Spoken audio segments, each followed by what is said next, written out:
Welcome to the Beyond Motion podcast, where we dive into the latest innovations, research, and stories shaping the field of biomechanics. I'm Zach Scarano, and here with my co-host, Lindsey Hennington. Hello. And we are very excited to have Dr. Clint Hansen online with us today from Kiel, Germany. Am I pronouncing that correctly? Is it It's Kiel? very easy to pronounce, yes. Wow. Wow, look at that right off the bat.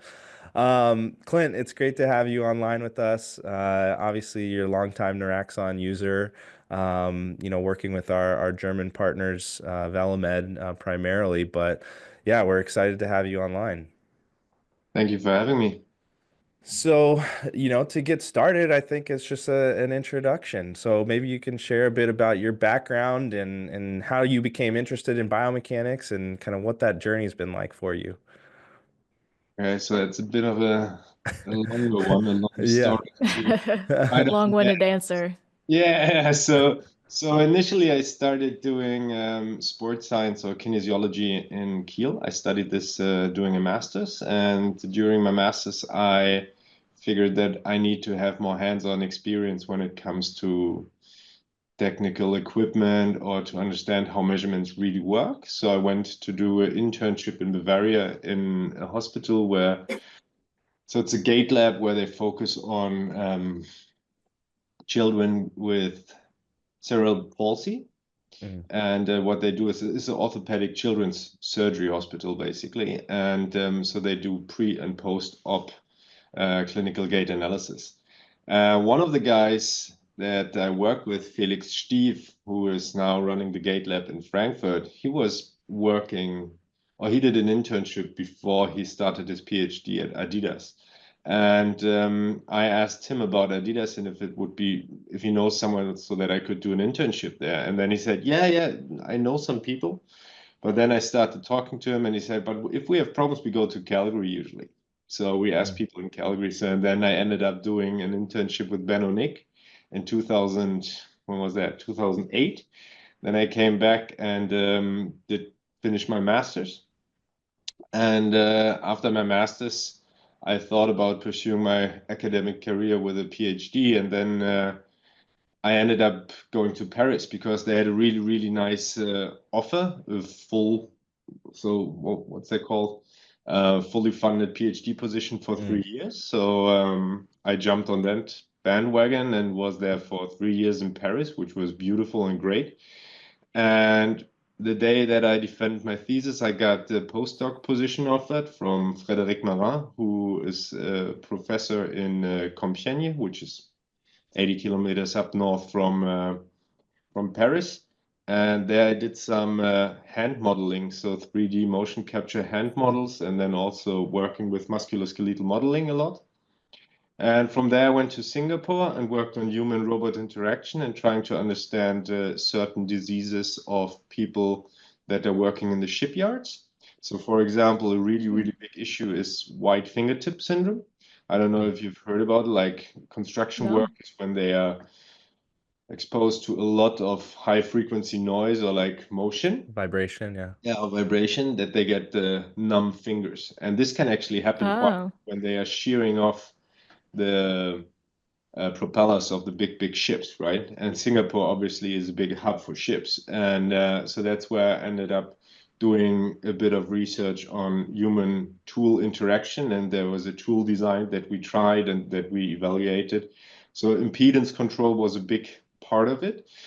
And but the project that I was supposed to be working on never really kicked off. So I had an application put into Aspetal. So it's an orthopedic surgery hospital based in Doha, Qatar. And that's where I did or was responsible for the ACL research. So I was heading basically all the assessment units, what is going on with 3D motion capture in order to make sure that people get back on track if they have an injury, but also like pre-season testing where we tested the whole Qatar Stars League, which are like 300 or 400 players at the same time. So they come in within a month, and you have to test like 400 players. Mm. So it's quite busy, but very, very interesting. And from there, I went full circle, so to speak, and came back to Kiel to the neurology department, where I'm now a deputy head of the research group Neurogeriatrics. And this is where we are mainly working with neurological patients, old patients with neurological diseases. That's hence the name neurogeriatrics. So geriatrics for old and then neuro for additional neurological issues. And so what we do here is mainly we are trying to understand how we can improve therapies, diagnostic processes using motion capture. And this can be 3D motion capture using camera-based systems, stationary systems, or we're going to the ward using IMUs, so wearable devices. And this is also where we, I think, have a unique research group because we are very, very interdisciplinary. We have engineers, so biomedical engineers, we have programmers, algorithm developers. So we are developing on our own algorithms because we know that it's super complicated for device manufacturers to come up with a solution that fits all the needs. And I think that this is in research very, very complicated anyways. So there's always like a bit of tweaking around in order to get the right parts. So yeah, so in a nutshell, that's me. So interested in motion, working a bit around the world, but now settled in Kiel. Yeah, wow. I mean, like you said, full circle. That's pretty awesome to be able to come back home and get a job. And you know, you've been there now for quite a few years, right? I think that was 2017 Yeah. when you returned. Yeah. And obviously you added, you know, incredible experience in all of those other positions too. But I find it interesting how like your kind of first exposure was, you know, with that neurological patient population, albeit at that point it seemed like it was mostly pediatrics. But then, you know, that's another part of that full circle is now you're returning to working with that patient population versus the, you know, sports science side of things, or even in the industrial space, you know, what you were doing down in Singapore. Uh, how do you feel like those experiences working with athletes, working with industrial workers, how did that shape your approach to now working with the geriatric population? Do you find like you were able to gain some different perspective on the way that the body moves or maybe should move that can be applied to this type of population? Well, so for me, the human body is an amazing machine with a lot of compensatory strategies. So if I am not going to allow you to use certain muscles, you will find another way to move, right? And so if we're looking into high performance athletes, they are trained machines to fulfill one goal, right? So you can assess them relatively easily, I would say, because they see the benefit in getting back into shape if they had an injury, for example. But they also see the value in preseason screening, or they see the value in certain tests that you try to do. So to objectify certain parts of their training is easy and they can understand it if they have a certain level of professionalism, right? Mm-hmm. So in this case, I think data collection is relatively easy and it's pretty straightforward what kind of variables you want to extract. When it comes to the human-robot interaction, it's also easy because you can run the system hundreds and thousands of times, right? So you always Yeah. get data. So that's easy to collect data. So collecting data also with sports, also with high performance athletes is really easy because you can just tell them what to do and they just do it. Mm-hmm. So, and you can use complex measures. So if we're now going into the neurological situation where we have people that suffered, for example, a stroke, so they want to get better and they are accepting really, really burdenful measures and diagnostic tools in order to get better or to understand how we can help them. However, the problem is we know that they, for example, had a stroke. So now we have to help them get better and we can quantify this using motion capture or 3D motion analysis or whatever. But I think what's really underestimated in this part is the clinical value of having patients. So, for example, I see a trend in the publication, or like all publications aim to have a huge sample size. But the sample size sometimes can be small if the study is well conducted and you have minimized the confounders, right? But the problem is that that's not what's going to happen in the clinic. So in the clinic, you will have not only one diagnosis. You have a stroke, but stroke is so multivariate, right? You can have a stroke on different areas of the brain, or Parkinson's disease, right? So you have people that are tremor dominant. You have people that have more dominance in the symptoms when it comes to posture and balance. So it's never, you can never nail it down to like one ACL injury as you could, for example, in sports athletes, right? It's just one rupture and you're just focusing on this. You cannot just do all neurological patients on the same, you cannot measure them on the same level, kind of. So what we try to do is, on the one side, we try to do it on the ward, so to standardize the assessment, but that's not really what's the main focus of what we are doing or the main interest, because they can get better on the ward, right? The better they get on the ward, the better it is for the therapist, the better it is for the doctors. They think they're taking it home. But what really happens in the home environment is a complete different ballgame. If you have a very, very cozy couch at home, right? And you're always falling into the couch and you're not moving for like a few hours, but you came out of the hospital and you were doing physiotherapy or manual therapy or were doing sports for like 2 to 3 hours, and then you see the couch again, you're going to be the same couch potato as you were before.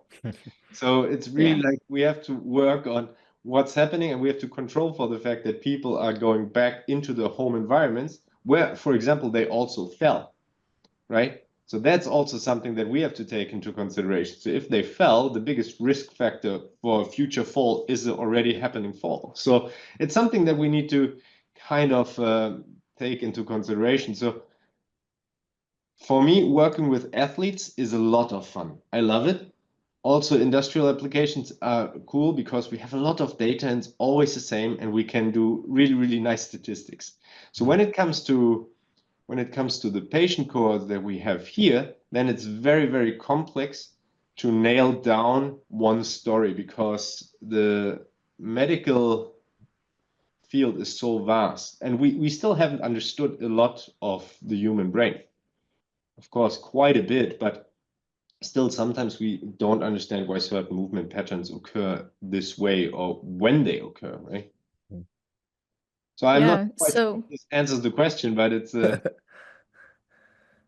I think it does. I mean, going off of that, since you have all of these patients that you work with who you have to treat as these individuals because they have such different diagnoses or just categories of illness, when you create these algorithms to kind of look at these different types of mobility patterns, can you explain what these patterns you're finding look like for something like Parkinson's disease or stroke? Do you find that there are similarities at the end of the day for all these patients with very different diagnoses, or does your team have to work really hard to come up with, different algorithms for these different conditions?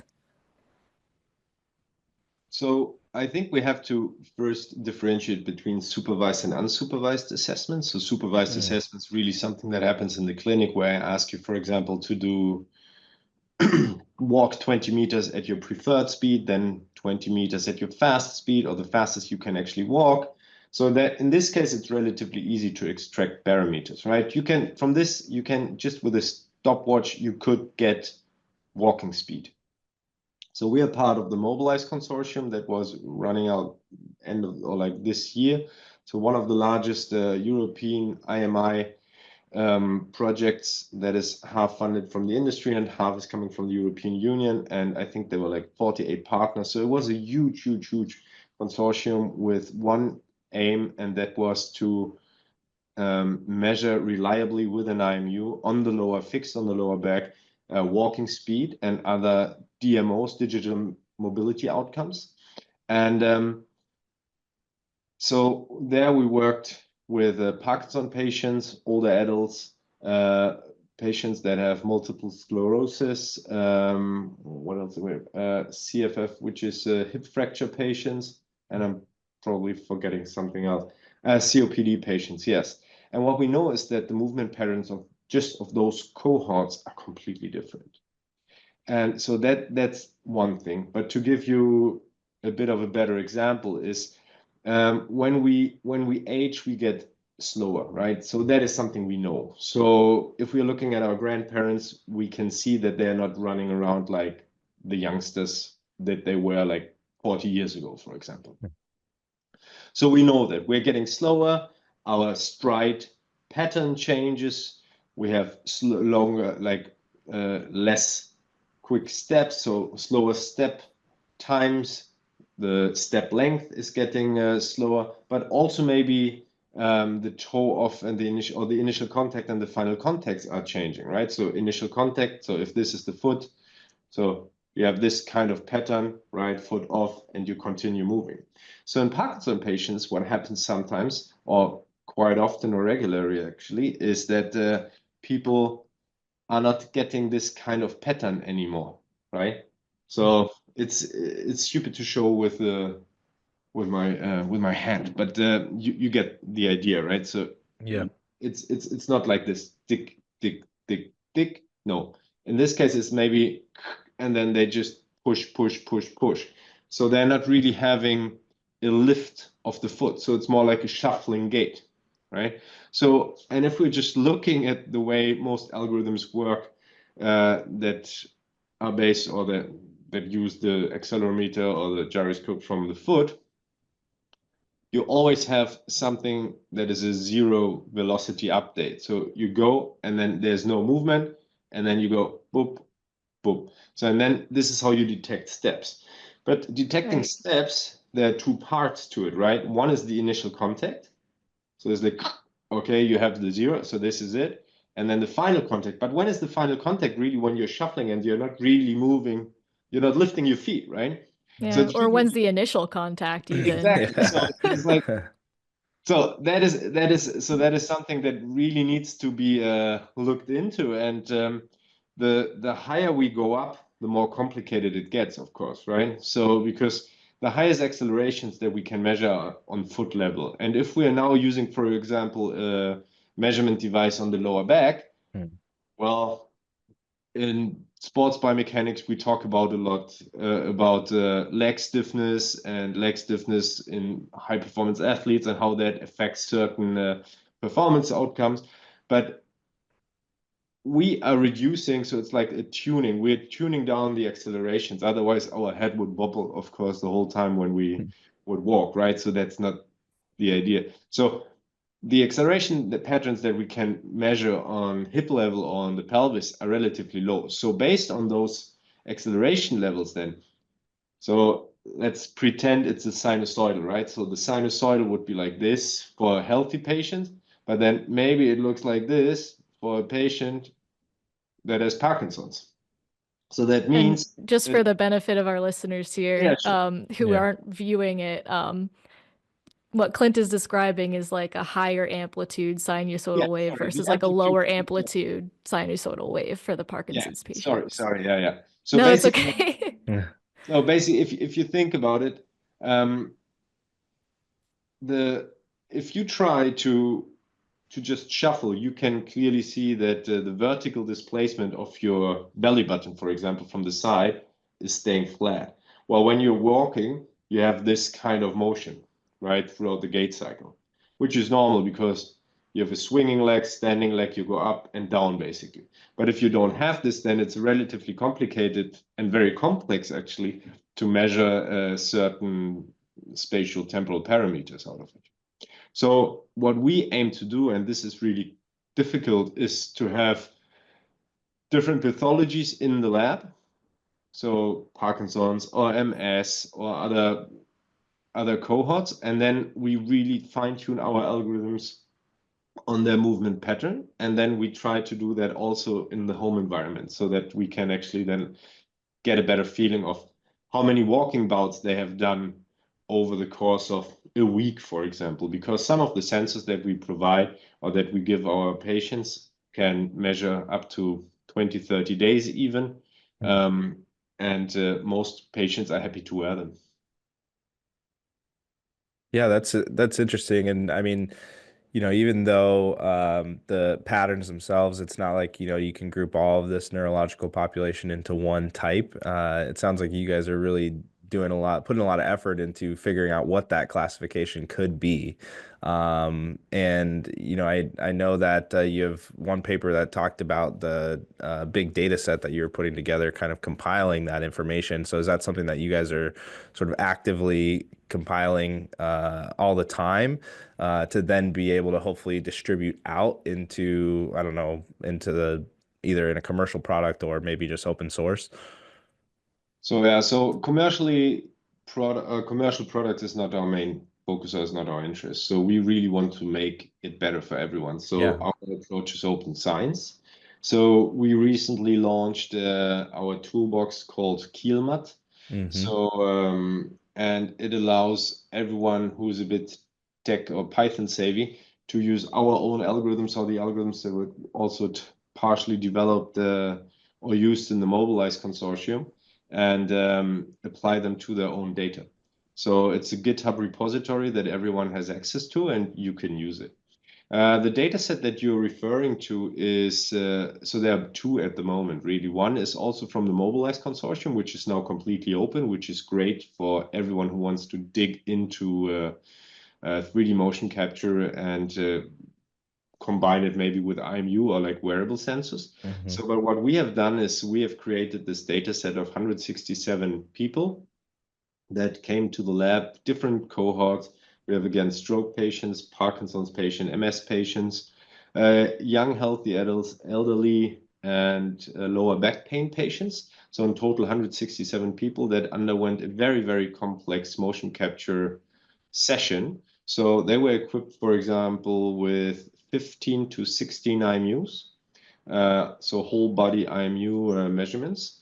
I think 54 markers were put on the body, so for 3D motion capture, everything was synchronized, and different movement assessments were conducted. So from clinical tests such as the short physical performance battery, or we did so timed up and goes, maybe a test. So you're very familiar with this one, of course, because it's recently introduced in your motion suit, right? Mhm. So things like that, walking backwards, walking forwards, walking sideways, but also we simulated the home environment. So the home environment was simulated by having the people iron a shirt, brushing their teeth, putting things on the table, setting the table, removing everything from the table, putting it back, reading, walking around, doing certain tasks, so that we then are able to really, really dig into what is a step, what is a stride, because the definitions in the biomechanical community or the biomechanics community are very, very funky sometimes. So it's Yeah. there are certain standards that we all try to comply to. There's the ISB, of course, when it comes to joint angles, but when it comes to very, very simple things, sometimes it's just not possible to measure in the lab. So how can we do this? And then one part is then, of course, to simulate certain environments that we don't have in the lab, such as the home environment, right? So, and Yeah. this data set is open. So we, because for data protection reasons, we cannot publish all the data. So we have specific content from, I think, 20 healthy adults. And everything is on Figshare, so you can just access the data. Everything is open. And then if you want to work with us on the data set, then you just send over an email. We sign a data sharing agreement, and off it goes. So we currently work with a lot of groups from Canada, France, Korea. We have Japanese collaborators that are working with us on this data set, and it's a huge playground actually for everyone who's interested in 3D motion capture or motion capture in general. So combining IMUs with 3D motion capture is amazing. And we have this in this, I call it playground. And kudos to Elke Warmerdam, who was mainly responsible to creating this data set. She did a PhD with us, is now a successful postdoc. She works in the Netherlands again, and yeah, she was the one that mainly drove this project. Wow. Yeah, so you are a busy guy. It sounds like there's a Well, lot as I going on said, so between this all that one was stuff. Elke, right? So that was why Elke was busy, yes. But Yeah. so yeah, but joking aside, so we try to do the best we can to understand human motion on different levels, right? From a technical perspective, but then also we try to understand it better from the neurological perspective. Yeah. Of course, I'm not a neurologist, but the beauty of this place here is that we work very, very closely together. So everything that we do from the technical part goes into the medical, is discussed with the medical staff. And then Walter Metzler, who is leading the neurogeriatrics ward. So there are 10 beds, I think, or 20 beds in total with the internal medicine. So all those patients that are, we are university hospital, we have to say, right? And then in a university hospital, research has to happen. And that's the beauty of the situation that we're in, because we can ask our patients to be participants in our studies. So, and the facilities are amazing right now. So it's really easy to get the patients into a Gait lab or even have them measured on the ward. So that is very, very convenient for us. So we can do quite a bit of things simply because the infrastructure is there.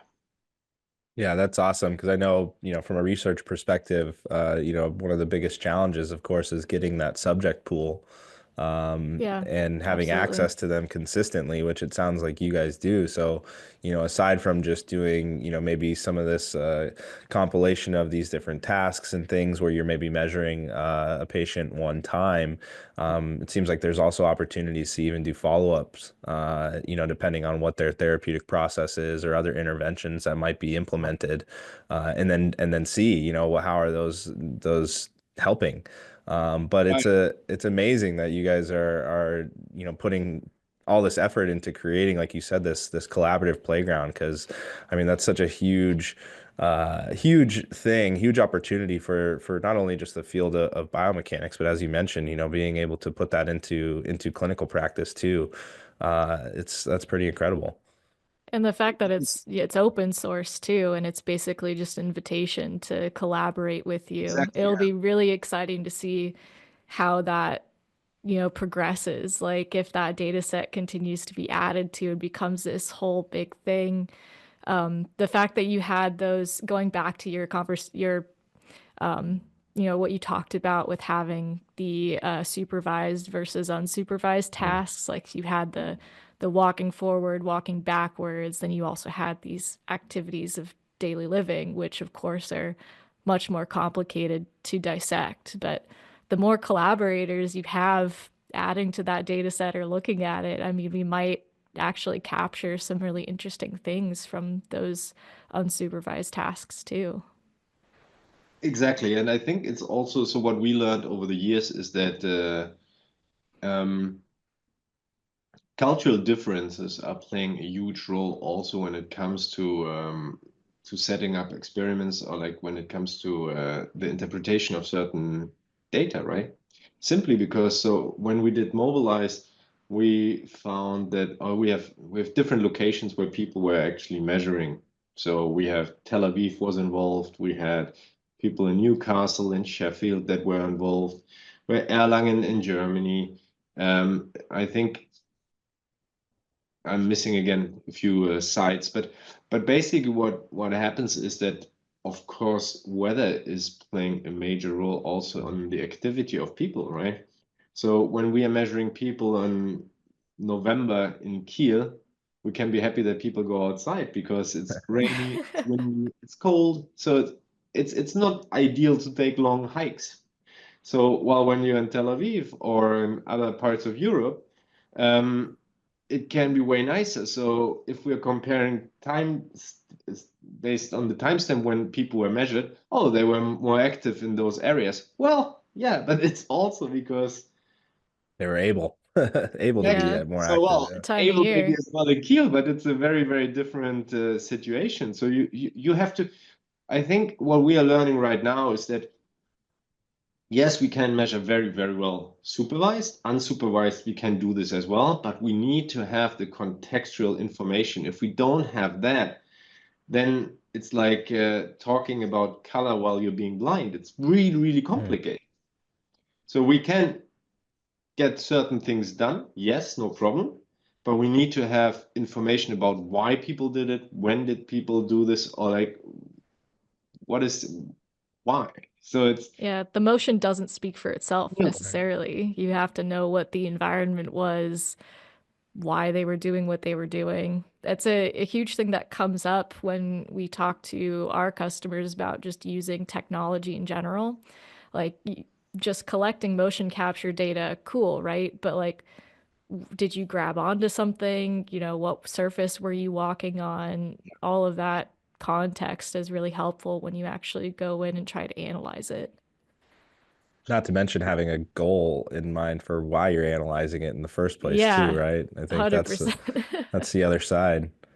Yeah, that's the other side because most of the time I have the feeling that people are doing research post hoc, so to speak. So they're coming in with the data set and then they're generating ideas, which I think is a great idea to reuse data, and it reduces our carbon footprint, right? So Hmm. no one can just redo what we did simply because it's very, very complicated.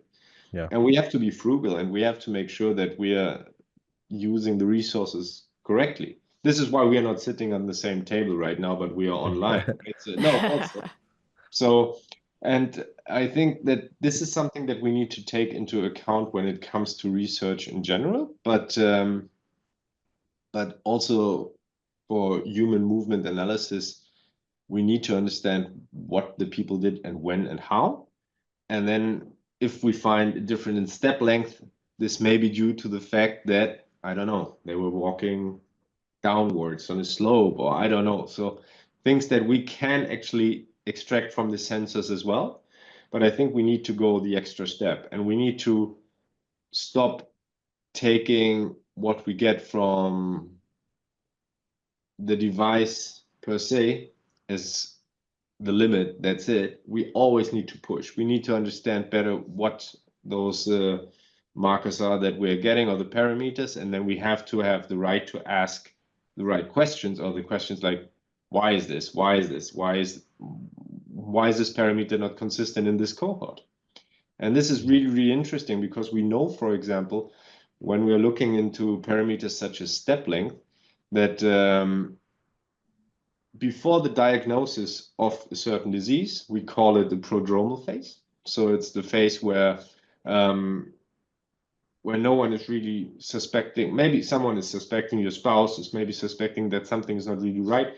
But until you have the diagnosis, nothing really happens because only if you have the diagnosis, you can start the treatment, right? So then you go into the clinical phase. But everything before changes already. So, for example, in Parkinson's disease, the neural density in our brain is dramatically reduced in certain areas before we can even detect, or we figure out something is wrong. And so we have lost a lot of brain matter in this case before we have the diagnosis. So now the idea is to find proxies or proxy movement parameter, and we have found one that is step length. Step length actually decreases 4 years before the diagnosis, is significantly different from the same cohort when they're not having Parkinson's. So that means that if we go in and do supervised assessments in the geriatric ward, or like in your physician or clinician that you see on a regular basis once you hit a certain age. So maybe we can actually detect if something is not right with your walking pattern. Maybe there's something neurological behind it. So, and that is very, very interesting. So 4 years before, your step length is reduced, or statistically reduced compared to matched control. So we know this for a fact. So I think this sheds also light into how important movement analysis is maybe also in the clinic. Hmm. So outpatient clinics, for example, and there I see a huge potential of using three sensors, for example, and then do certain tests, and maybe you detect something, but we need the sample size and we need longitudinal studies to see what happens. And we are lucky enough to have those data sets from Kiel and also from Tübingen, where the study started that I'm referring to now. But so we know that certain things change even before a neurologist can actually diagnose Parkinson's. So that is really, really interesting. Yeah, wow. And I think you kind of touch on something of being you should be able to get some more information from these outpatient clinics potentially, or have this be relevant clinically. And not everywhere is going to have the infrastructure that you have, right? And so, how do you get that buy-in from the clinicians to even want to go through the hassle, even if you try to as best you can to set it up, make it as easy as possible to do it. At the end of the day, if it's impeding on their ability to, treat efficiently, let's say, there's going to be some barriers there. Have you noticed any sort of hurdles or issues with that type of collaboration? Maybe not so much in your particular organization, but maybe feedback that you've gotten from other people, other Yeah. researchers. So I think it's always difficult to start something new. So I think that's a fact. If we add our clinicians that have their own practice or outpatient clinics, to add something on, it's just workload that we add. So for them, it's not directly a benefit. However, if we can show them that this is actually a benefit and that this does not necessarily mean that they have to do the test when they see the patient face to face, because maybe someone who's working in the clinic could do it, a physiotherapist or a study nurse, someone who's working there anyways and could put sensors on and do a standardized test, and then have a track record of the next, I don't know, like 2 to 3 years of the people that are coming regularly to the doctor. I think there you can see quite a bit of change over time. And then if you're a big tech savvy or you want to work on it, you put it into normative data. And this, for example, is something that you guys can do as well. But I think there is a benefit in helping out doctors, for example, in the waiting area. The waiting area is dead time, right? So you're just filling in 2 or 3 forms, but you're waiting anyways 10, 15, 20 minutes. So if I put 3 sensors on you and you're just walking down the corridor, or you're doing a variety of tests, I don't see the harm in it. But also I think it would be very, very beneficial to the outcome of the patient in the end. So I think that's my personal opinion. However, what I know is visuals speak more than whatever you tell them. So if you have a cool report that you can extract relatively quickly after the measurement, that is key. So if you have something to visualize or just a skeleton walking around. So we had doctors that worked in motion capture for years, and then I came along and showed them the Norexon system that we use, and then you have the little skeleton walking around, and they're like, "Oh, this is what we do? Oh, wow! Oh, that makes sense." And you're like, "Wait a second, you're doing motion capture for like 10 years, and I'm just showing you a very, very crude measurement, but it's just the visualization that is so key." And I think that this is the most beneficial part of a system, if you can visualize what actually happens. And if you have a reporting tool that allows you to compare pre-post or like longitudinal data in an easy way, then this is key for the clinicians, and then they can actually make use of it. So the problem is that the clinician has very, very limited time to see the patient. So if you're adding on something to this time, it's going to be a disaster. Right. So Yeah. you have to help him dense down the time, so then he can see maybe 2 or 3 more patients. So, and if you can outsource this motion capture, for example, into the waiting room or something, then I think that would make a lot of sense. What about like, for instance, you mentioned that you guys were able to determine, at least for this Parkinson's group, that this step length was the sort of golden thread, let's say, that you were able to identify as being one of these factors or one of these markers that starts to tell a story earlier than, maybe the more intensive testing.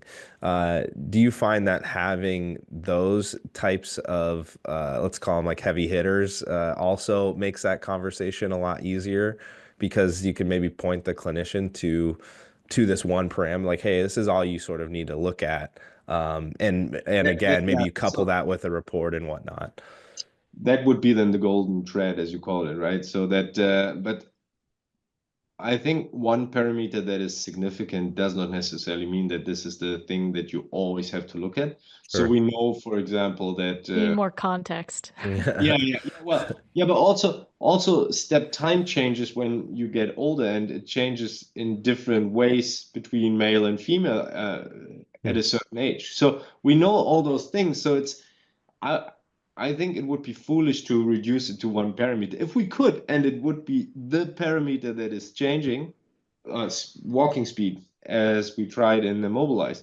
If that's really the parameter that changes and gives you the best outcomes, perfect. But it doesn't. So it's too complex, and that's what I said in the beginning is that the compensation strategies that we have are amazing, and that's what makes this whole thing so interesting. So we have to really try to understand what parameters we are aiming for. But if you see patients regularly, then I think adding motion capture or movement analysis to your portfolio is very, very beneficial.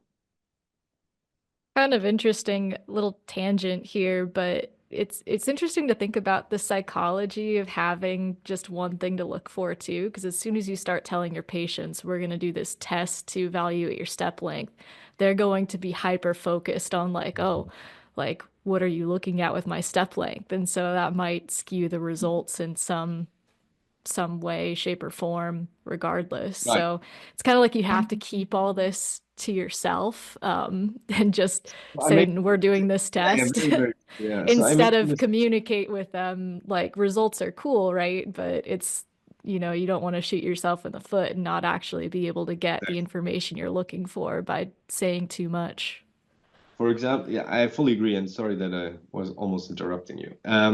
So recently I gave a talk here in Kiel. It's part of outreach for people and was sports in the elderly, and I'm not miscommunicated, but I said that grip force, if you have a high grip force is a good sign that you're aging well. If you have a poor grip force, then it means that you may actually have sarcopenia, which is like a decrease in muscle mass, right? Mhm. So, but the way that I discussed this or I showed the figures is that people are like, so can I train just this muscle and then I get no, you don't understand. It's just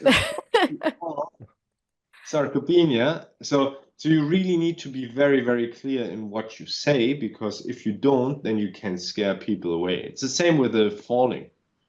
Mhm. So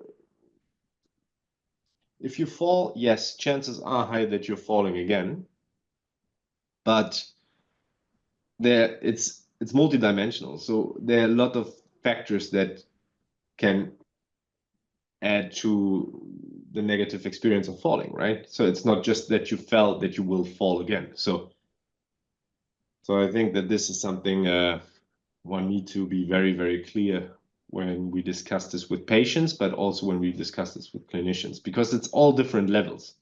So also the language that we need to use when we talk between researchers, like in the podcast now, or we talk to patients or clinicians that are not so tech savvy, then it's a complete different ballgame. We have to really, really adapt ourselves in communicating, and I think that this is key. So if, for example, we are working in a research group where we have a common understanding of the vocabulary that we're using, but every now and then we are running into issues as well, and we have to adapt because but this is, in my opinion, this is normal, and we have to do this. Otherwise, it's going to be a disaster. Yeah, I Yeah, it's a imagine your experience just working within the industrial versus athlete population versus clinical population kind of prepared you for like communicating with all these different groups too. You live and learn, right? So pretty Yeah. sure there were quite a few dumb errors on my side as well. But so no, but it's really important. Also, it's a different story when you talk to athletes or coaches because they want to right. know Yes. things. Yeah, they want to know completely different things. The athlete just wants to know, like, okay, cool, how high did I jump? Did I do better than Exactly. last time? A Yeah. coach might be thinking about like how that athlete is performing overall from a, game perspective, from a recovery perspective. Yeah. I fully agree. It's like a results versus a strategy type of an approach in a lot of ways, depending on who you're Yeah. talking to. And yeah, like you mentioned, you're adapting that vocabulary, even for you, I mean, living kind of in this world where you're going back and forth between the clinicians, the researchers, maybe even the direct patient contact too. Yeah, that's a lot of transitions you're having to make, but I bet they find it really exciting, when you are able to at least direct them and show them kind of like, hey, here's what you guys contributed to, um, Yeah. which is pretty amazing. And a lot of people that help us doing the research, so the patients that are the participants that are coming in, they find it rewarding and then they want to help again. So right now we have some intervention studies and Christian Schlenstedt, who's a professor at the medical school in Hamburg, was running a lot of intervention studies here in Kiel before.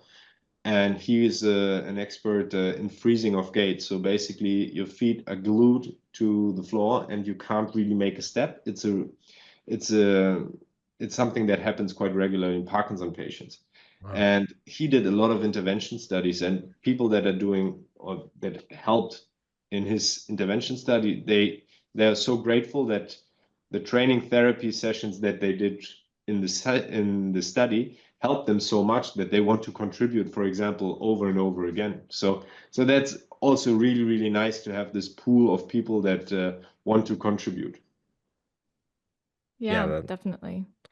that's you guys clearly they're able to see the good work that you've done. And I think even just, making that open source and creating that playground, as you were saying, is plays such a big role in people's ability to kind of notice and understand that, yeah, you guys are available for collaboration and actually Oh yeah, encourage yeah, it. always open. Yeah, that's awesome.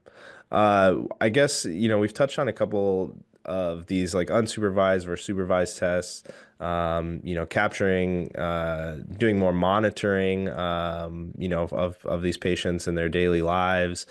What excites you the most about using these technologies for both of those applications?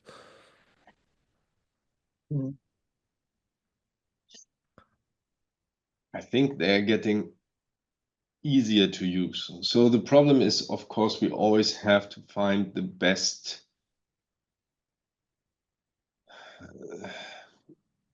So we have to work simplicity versus complexity, right? So this is our biggest problem. So we can use 15 sensors doing full body 3D motion capture with IMUs on the wall. But the question is, what are we getting out of this 15 sensors really over using 3 sensors or one? Right.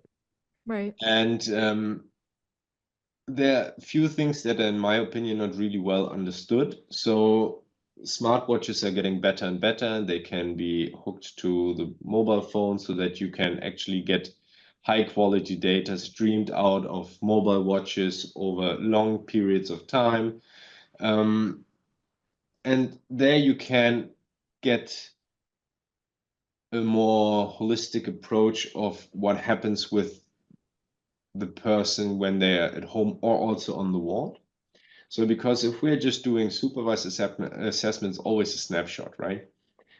Very, very specific task, very specific at this time of day, and then comparing it 2 weeks again on medication, off medication, so many confounders that we have.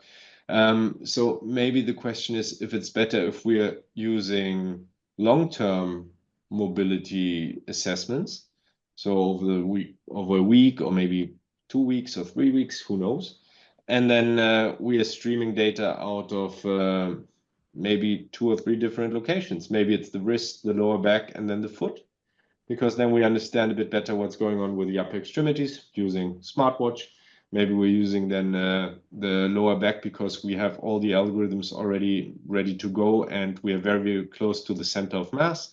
And then we can have one on the foot, on the ankle, where we have the highest acceleration. So basically the amplitude are higher from what we discussed before. So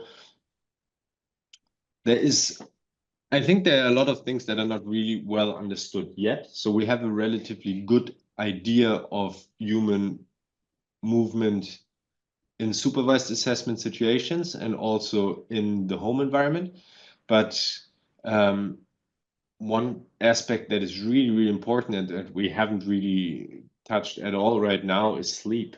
So sleep measures are extremely important. Everyone knows how good it feels to wake up rested, but if you have a terrible night of sleep, then you know how it affects you. It affects the mood, it affects how you work, your productivity, and it's also a proxy for certain diseases. So we know that people that sleep bad or that turn less and less, we know that from Parkinson's, for example, that they really sleep very, very stiff. They don't turn a lot. And then they are, even if they are sleeping 10 hours, they are not getting into the REM sleep phase where you dream and where you really relax. So those things can be measured using different devices as well. So the rings that are now sold to measure certain parameters, I like them a lot simply because I think it's a cool gadget, but also the data that comes out is also very valid. So I don't think that we can use only one device. Maybe at one point there's someone who's selling a device to measure certain things, and then it's a ring and maybe a watch and maybe a bracelet for the foot. But I don't know. So there are a lot of things that are out there. There are even small sensors that you can put behind your ear, and then they detect when you're too much inclined in your neck.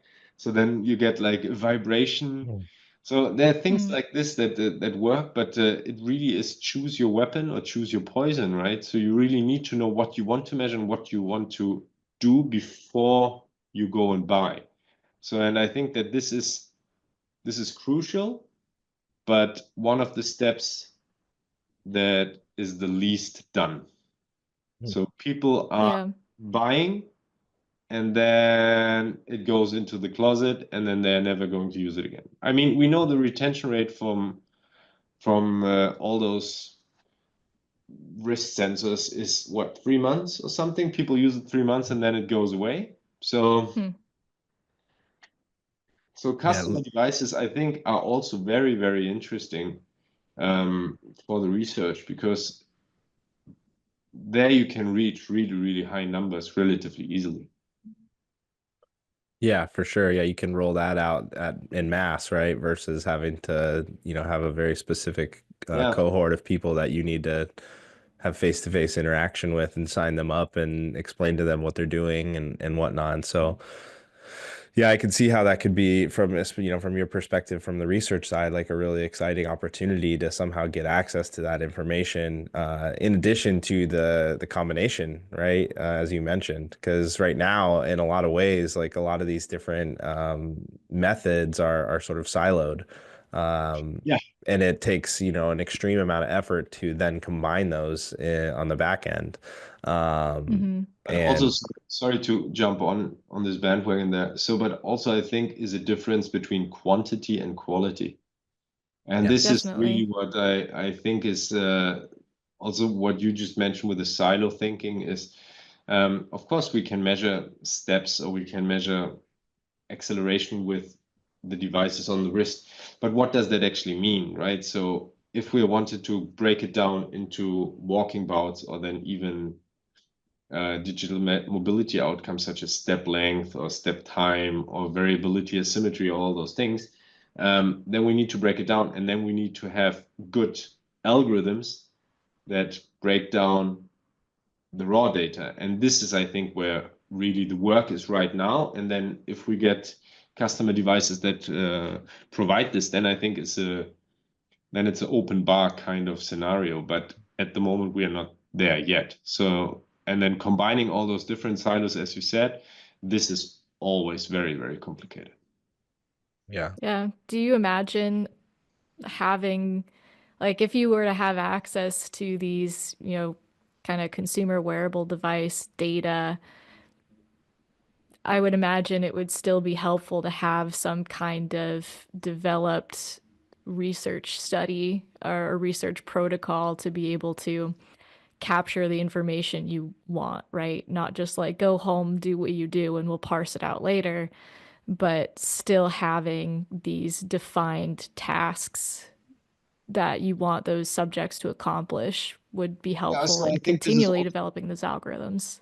right. So I think this is also where some of the approaches go or have been developed from other companies that are saying, okay, so just wear it, but every now and then your mobile phone rings and then you have to do a certain task. Mm, So it's also something that happens a lot now with the computer vision movement analysis stuff, where you can use your mobile phone. So it's basically the same. You're doing supervised assessments over the phone, and then it's sent to the cloud or wherever, and then you get a report back, or your clinician is contacted, right? So that you can do with wearables, that you can do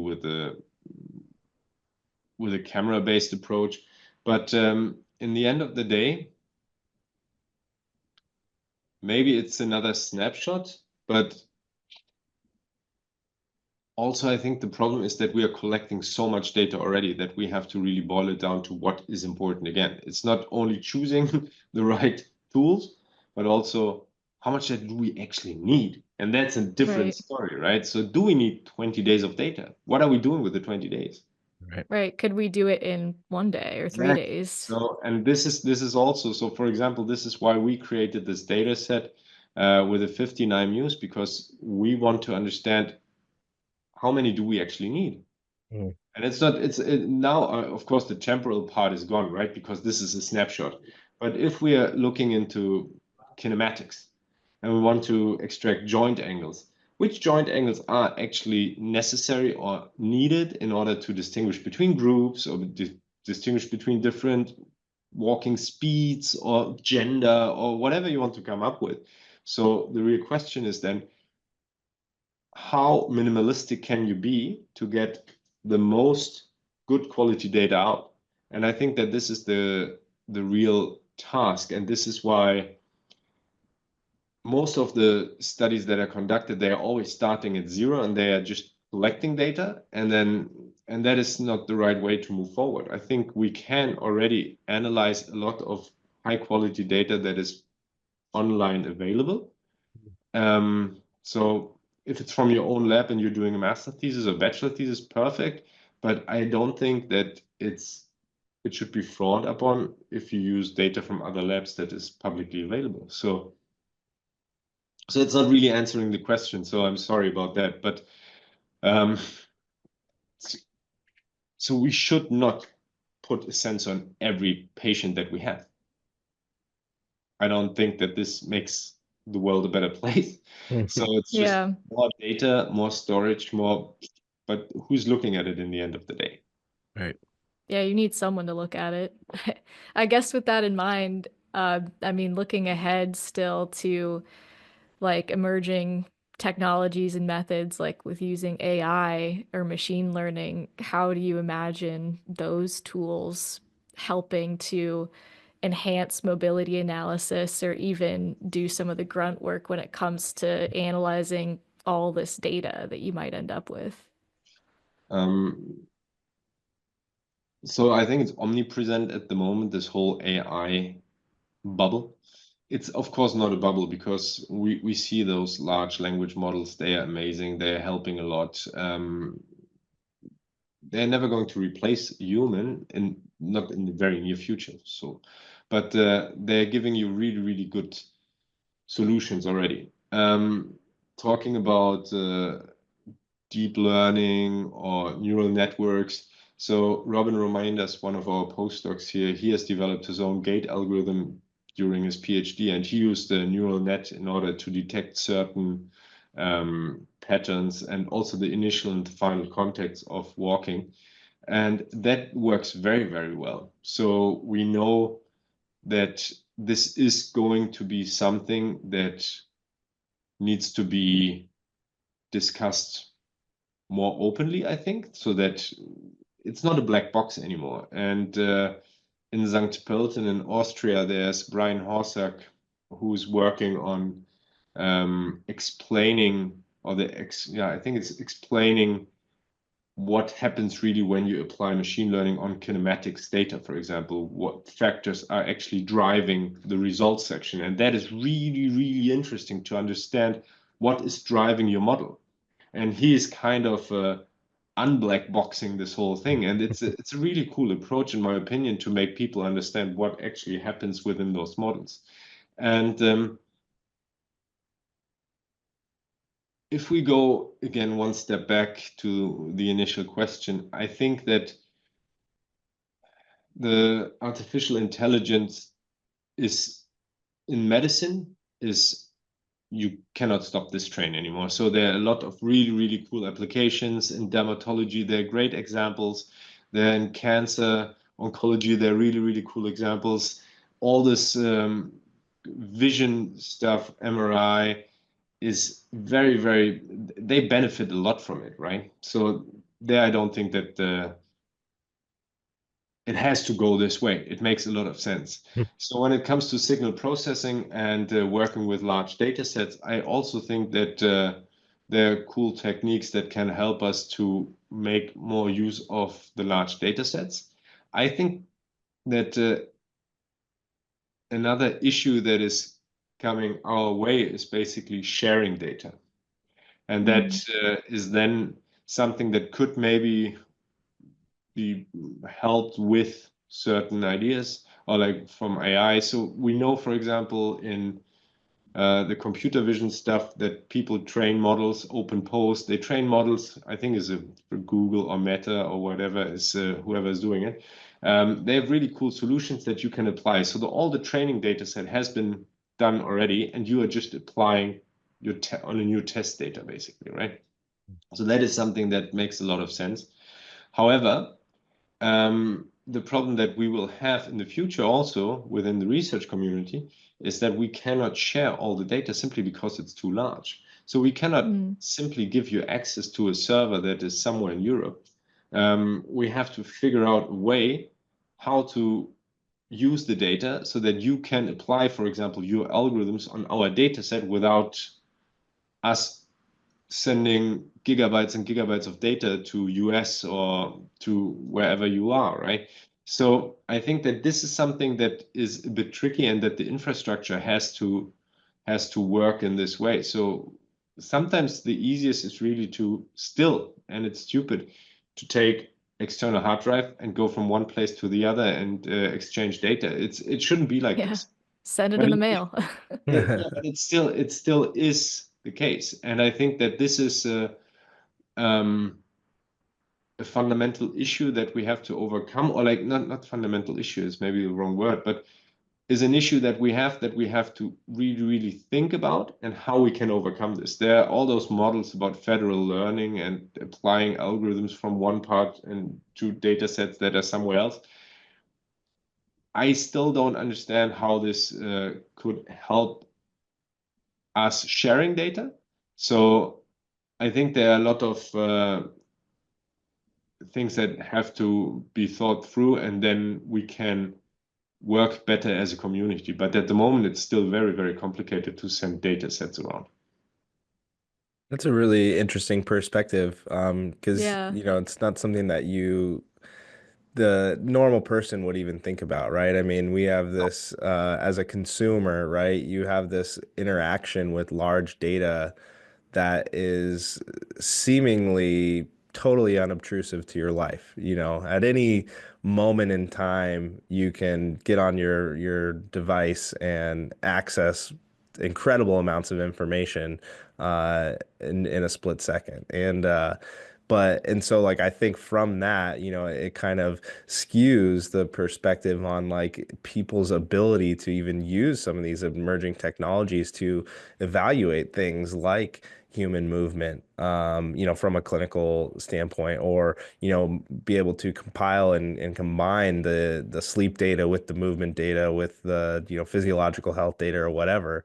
Um, because there is that limitation of data sharing when it's at such a broad scale.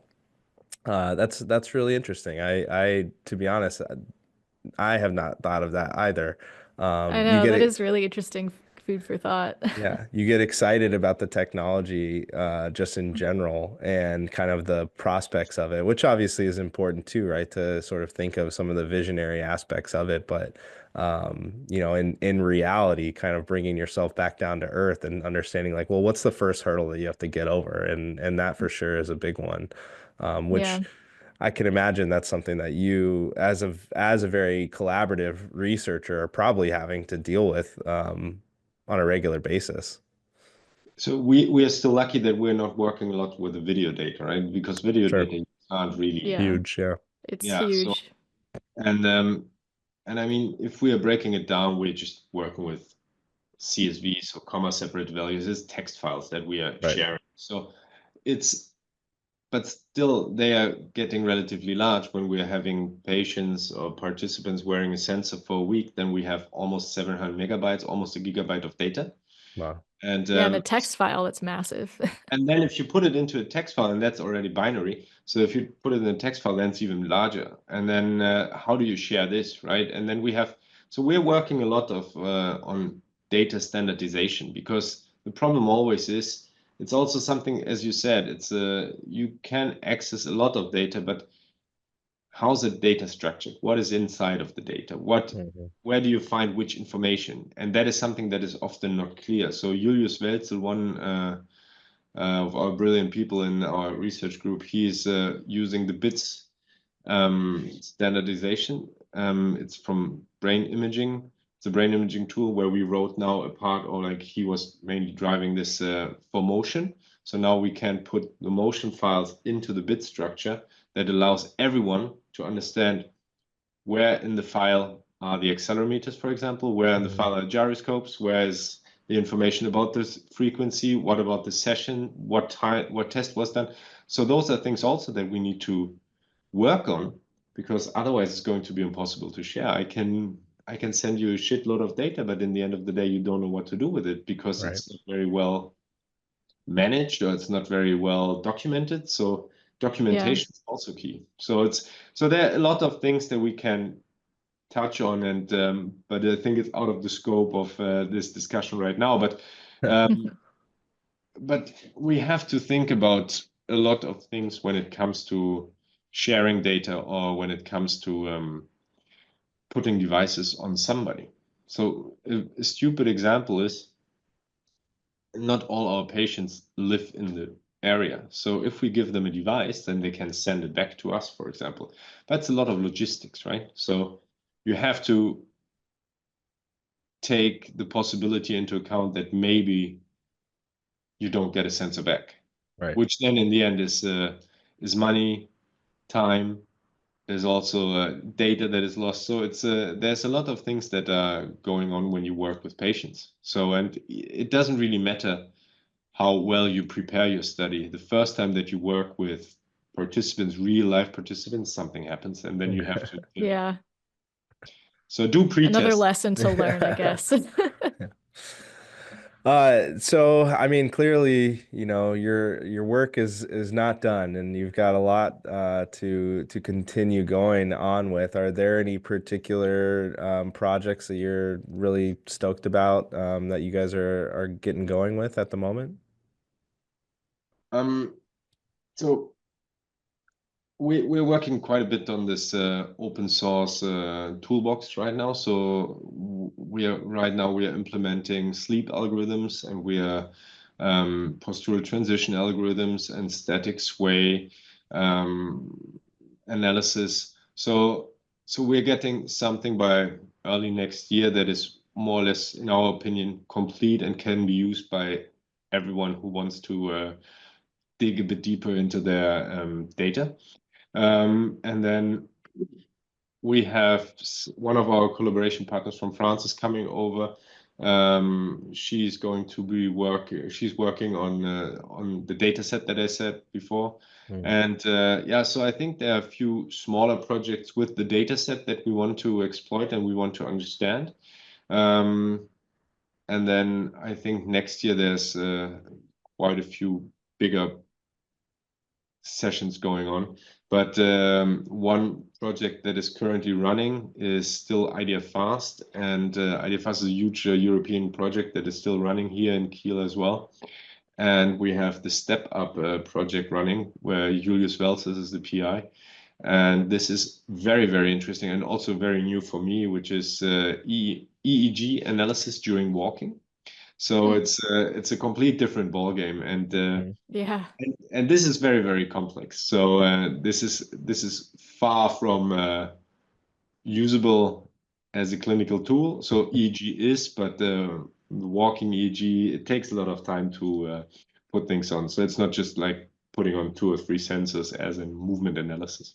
Right. So Yeah. it's It's very like exciting. So quite a few an things. open ocean at that point. There's a lot Oh of yeah, things to understand that just don't really apply from a right. regular EEG signal with someone sitting there. Yeah, so and then we are part of a CRC, which is in Germany, different faculties work together. In this case, the technical faculty and the medical faculty, and we are part of a project where we try to develop a new sensor system that allows you to measure movement based on electromagnetic sensors. And that is something that is, so we just got funded for the next 4 years. So one of the PhDs, Johannes Hoffmann, who is doing a really, really good job in this area, developing the sensor or like using the sensor in order to make it possible to measure human motion. He is the guy that is running the show from the technical faculty, and we're going to measure finally some patients next year, and that's going to be very, very exciting. So yeah, we have a lot of smaller things, but in the end of the day, I think it's going to be a busy year. Yeah, totally. I mean, Sounds like Lindsay, it. Lindsay and I were talking before we got started today, and just both amazed at the amount of publications that you were attached to, or either, first, second, third, fourth author on in 2024 alone. And then you Yeah, look at and so diverse 2023, in all yeah. the topics too. And then yeah, 2023, you look at that and it's like the same amount, and it's just wow, it's incredible. So I Uh-huh. mean, overall, thank you for all this great work that you're doing in this space, and really, setting up these collaborative areas for researchers and clinicians alike to participate in. And obviously with the end goal of wanting to help these patients and people understand movement patterns, and hopefully, attach those to these therapeutic interventions, or whatever they may be, and live better lives. Uh, any final thoughts or messages for our listeners? If you want to get in touch, be my guest. You're Yeah. welcome, open doors. So we're happy to collaborate and we're happy to share. So just reach out. Where can they follow your work or get in touch and learn more about some of the stuff that you guys are doing in Kiel? So either directly via my email, our neurogeriatrics-kiel.com is, I think, our webpage. But you will find us on UKSH, which is the University Hospital Kiel, and then you just put in my name, you should find us. Or Cool. Neurogeriatrics, Walter Metzler and Clint Hansen. Great. Well, Great. yeah, we'll include all that in the show information. And yeah, Clint, thanks so much for joining us today. It was a, fantastic conversation, super interesting to learn about everything that you guys are working on. And I think we're definitely going to need to do this again and get Perfect. an update on, the state of things, maybe after this next year. So Perfect. Yeah. Look forward to it, yeah. it'll be Yeah, exciting I'll to catch second up that. again. Yeah, thank you so much for just all of the exciting and interesting context you've brought to the world of biomechanics in terms of like working with these clinical populations. And even discussing these ideas that Zach and I hadn't even thought of, working with these large data sets. So it's been super interesting. Yeah. Perfect. Well, thanks everybody. Of course, if you're not following us, you can find us on Instagram and other social media platforms at Neuraxon USA. Go ahead and subscribe to the Beyond Motion podcast on all your favorite platforms, and we will see you next time.